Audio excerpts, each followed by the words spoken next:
सभी को मेरी ओर से सादर अभिवादन।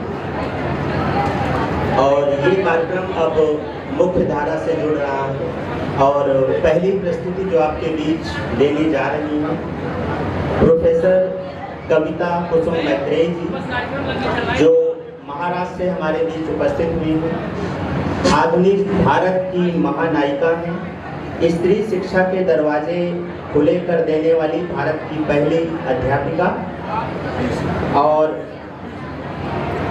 लिंग भेद के अंतर को समाप्त करने के लिए एक लंबा संघर्ष जो इन्होंने अपनी आंखों से देखा है और जिया है वो आपके बीच प्रस्तुत करेंगी।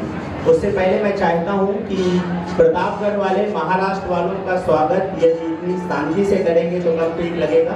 एक बार जोरदार तालियों से स्वागत करें हमारे बीच उपस्थित प्रोफेसर कविता कुसुम मैत्रेयी जी और आप सभी का नारी अस्मिता महाशिखर 2026, एक ऐसा इतिहास जो न केवल आज के लिए बल्कि आने वाले कई सदियों के लिए नया अध्याय बनेगा।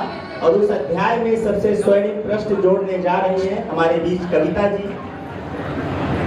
आपकी ये प्रस्तुति सावित्रीबाई फुले जी की जीवन यात्रा से संबंधित है और आप सबको पता है कि महिलाओं को चूल्हे चौकड़ी की चारदीवारी से बाहर निकालने का सबसे पहला कदम उठाने वाली भारतीय शिक्षा व्यवस्था में एक नई पहल के माध्यम से विद्यार्थियों के रूप में बच्चियों को पहुंचाने की जो एक अभूतपूर्व यात्रा थी वो सावित्रीबाई फुले की द्वारा तय की गई। मैं चाहता हूं कि उनके सम्मान में आप सभी लोग एक बार जोरदार तालियां बजाएं।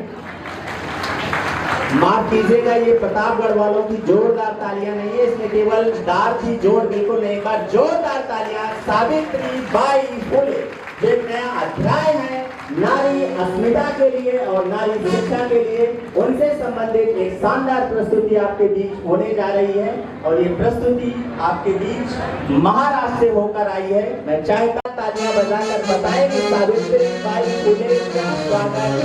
कविता जी, मैं सब आपकी ओर अब 20 मिनट इत्मीनान से सुने। तालियां एक बार जोरदार होनी चाहिए, आखिरी कुर्सी तक की तालियां। महाराष्ट्र के नाम सावित्रीबाई फुले के नाम तालियां कमजोर हैं, डालडा खाई हुई तालियां, देसी घी वाली तालियां। जोरदार तालियों से स्वागत महाराष्ट्र की धरती से सावित्रीबाई फुले। धन्यवाद। फुले के अनंत जीवन सफर की कई प्रसंग है, लेकिन उनमें से मैं चुनिंदा प्रसंग समय के अभाव के कारण आपके सामने मैं प्रस्तुत करूंगी। मैं बस इतना बताना चाहती हूँ आपको, सावित्रीबाई फुले का जो कार्यक्रम है एंटरटेनमेंट नहीं है, एक विचार है, एक संकल्प है। सावित्रीबाई फुले ने जो बोया था वो हम खा रहे हैं सब। आने वाली पीढ़ियों के लिए हम क्या बोने वाले हैं, ये प्रोग्राम है, इसलिए प्रोग्राम है। सावित्रीबाई फुले ने जो क्रांतिकारी काम किया था उसकी वजह से हम सब महिला नहीं बल्कि इंसान बनकर जी रहे हैं। हमें जो सम्मान मिला है, हमें जो आदर मिला है, वो सब कुछ सावित्रीबाई फुले की वजह से है। उनके जीवन के चुनिंदे घटनाएं मैं आपके सामने प्रस्तुत कर रही हूँ। सावित्रीबाई फुले उस समय के दौर में कैसी जी होंगी जहाँ औरतों को घर की दहलीज पार करना भी मना था। उस समय उसका जीवन कैसा था, बस कुछ चुनिंदे प्रसंग आपके सामने मैं प्रस्तुत करूंगी। नमस्कार, मैं सावित्री ज्योतिराव फुले, महात्मा ज्योतिराव फुले की जीवन संगिनी। महात्मा ज्योतिराव फुले मेरे जीवन साथी, जिन्होंने जाति प्रथा के खिलाफ आवाज उठाई थी, स्त्री शिक्षा के लिए अपना पूरा जीवन व्यतीत किया था। मेरा जन्म गांव महाराष्ट्र में सातारा जिला में नायगांव। शादी करके मैं पुणे गई। पुणे पेशवाओं का पुणे, धर्म के ठेकेदारों का पुणे, जहाँ जाति प्रथा, गलत रूढ़ी परंपरा और अंधश्रद्धा का काफी प्रभाव था। मैं इन्हें शेख जी कहकर पुकारती थी। शेख जी कहा करते थे, शेठ जी कहा करते थे औरत की पहचान किसी की माँ, किसी की बेटी, किसी की पत्नी नहीं होनी चाहिए, उसकी अपनी खुद की पहचान होनी चाहिए। तो मैं सावित्री, लोग मुझे क्रांतिकारी, क्रांति ज्योति, विद्रोही सावित्री के भी नाम से जानते हैं। तो मैं सावित्री आपसे बात करने आई हूँ। मैं सावित्री आपसे बात करने आई हूँ। हमने समाज के लिए जो काम किया था वो समय तो चला गया, लेकिन हमने समाज सेवा का जो बीज बोया था वो उगा ही नहीं। ये देखकर बड़ा दुख होता है। इसलिए हमने जो संघर्ष किया वो संघर्ष मैं आपको बताने आई हूँ। मैं सावित्री आपसे बात करने आई हूँ। मेरे सेठ जी क्रांतिकारी विचारों के महानायक थे। मेरे सेठ जी क्रांतिकारी विचारों के महानायक थे। उनके साथ काम करते करते मेरा पूरा जीवन कैसे बीता है पता ही नहीं चला। तो मेरा नायक गांव की मुखिया खंडूजी पाटिल की मैं लाडली बिटिया।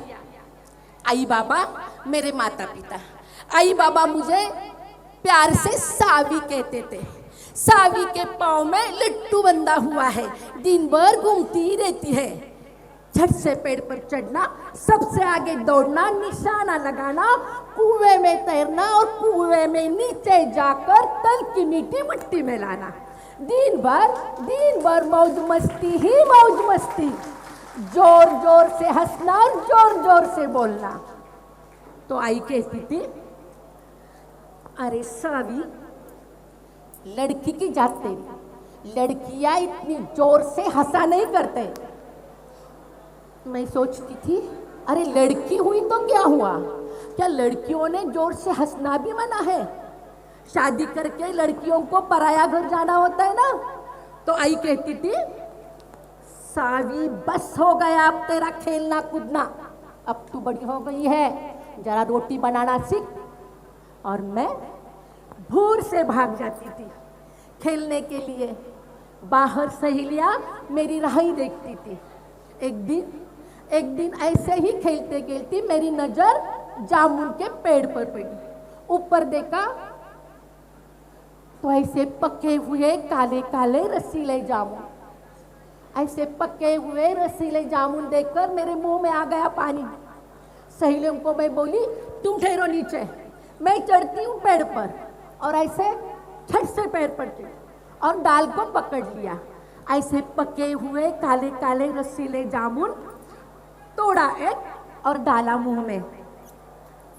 बहुत मीठा, सहेलियों बहुत मीठा है रे। ऐसी बनाई पोटली, तोड़ जामुन की डाल पोटली में, तोड़ जामुन की डाल पोटली में, तोड़ जामुन की डाल पोटली में। भर गई पोटली, पर ऊपर बहुत गड़बड़ हो गई। मेरे पाँव के नीचे की डाली टूट गई, पोटली छूट गई, जामुन गिर गई और मैं जोर से चीख पड़ी, आई मैं गिर गई, आई मैं गिर गई। मेरे आवाज मेरी सुनकर मेरी आई आ गई दौड़ते हुए और बाबा से बोली, अजी इधर आओ और देखो अपने बेटी की करतूत। मुझे ऐसा लटकता देख के बाबा हंस पड़े। उन्होंने मुझे नीचे उतारा। पर माँ मेरी आई बहुत गुस्से में थी। वो बाबा से बोल रही थी, अजी इसकी शादी करनी है ना, इसकी शादी करनी है ना। हाथ पांव टूट गया होता तो कौन करेगा इसके साथ शादी, जिंदगी भर का बोझ बन जाएगी, बोझ।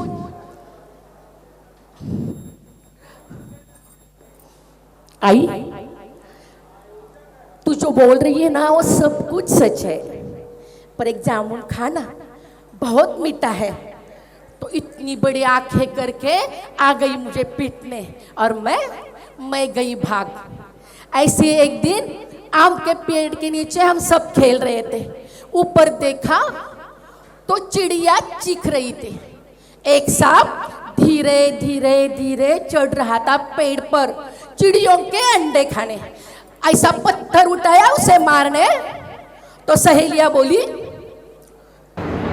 सावी मत मारो, सांप तेरा बदला लेगा। लेने दे, शैतान गरीब चिड़ियों के अंडे खा रहा है। ऐसा निशाना लगाया और मार दिया पत्थर। सांप धड़ाम से गिर गया। कुचल कुचल कुचल के मारा, पर घर गई ना तो आई सिर पकड़ के बैठी थी।